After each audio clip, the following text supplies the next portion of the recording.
going over like my essays and my project or projects I've done. I think I've only done one project. I'm not 110% sure. Oh, there's my grades and stuff. I actually need to print out my new one.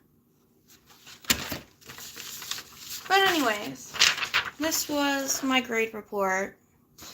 I need to print it out, my new one, because I print out a new one every time I finish a term or a class, and I finished my first term, so I need to print that out.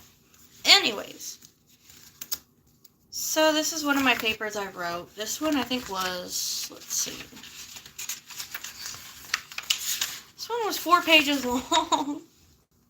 And this was for my my writing class that I had to do for professional communication. This is also another paper I had to write for that class. I think I had 3 papers for this class, and I took that back in August. Yeah.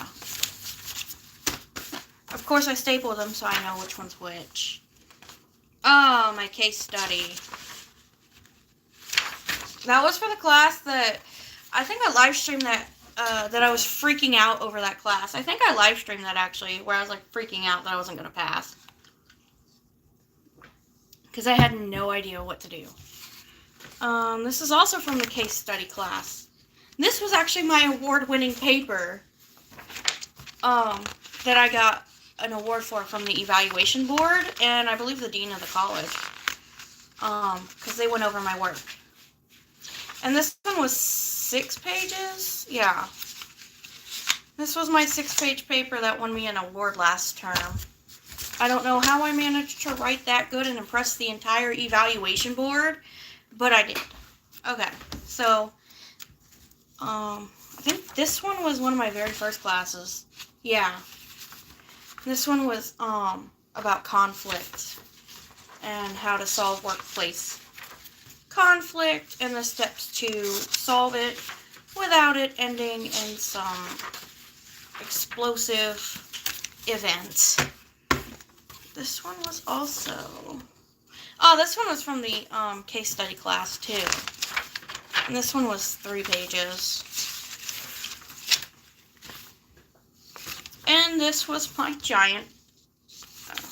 this was my ding PowerPoint presentation that I did. Because this one I had to voice over. And that one was... I think that one took me twice to get right. Because I messed up. But this was a huge project. I will say that. That is for sure. Ah, my very first class. This was the paper I had to do. For my very first one. This was professional ethics and professional dispositions and ethics. Good Lord. That would trip me up. And this was my ethics paper that I wrote for the class I have now. And it was 4 pages, I think. I write a lot. I'm going to take a lot of exams. That is for sure. Between the exams and the papers, and of course I have to do my practice stuff soon. That was one of the other papers I wrote. It was a 1-pager. Oh yes, my learning science paper. So for this one I actually had to do research. This was how I would teach a lesson, keeping in mind how students learn, and I had to include principles of learning science, like neuroplasticity and things like that, which was fun.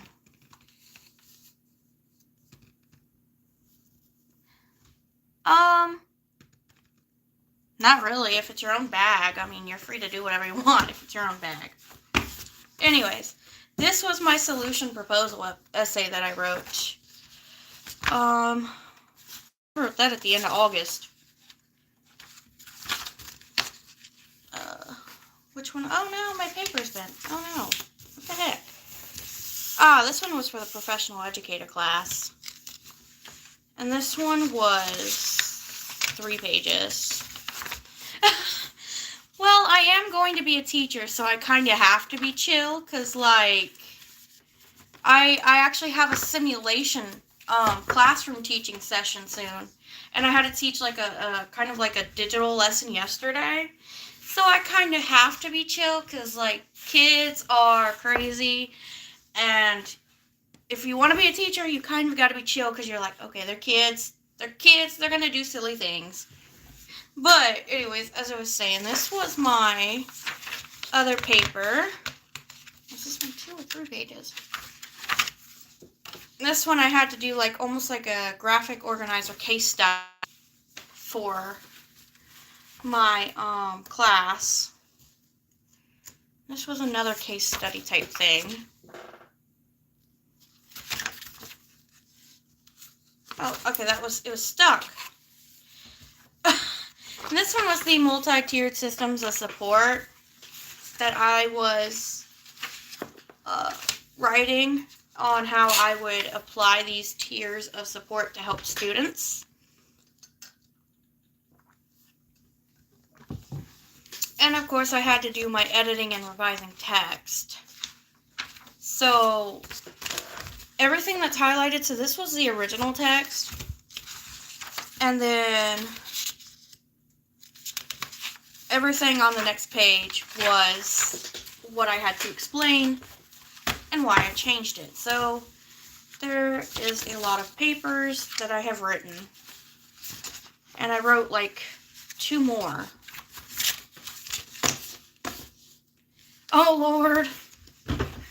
Taki powder's spicy. I actually tried Takis once and I could not handle it. I do not have a spice tolerance at all.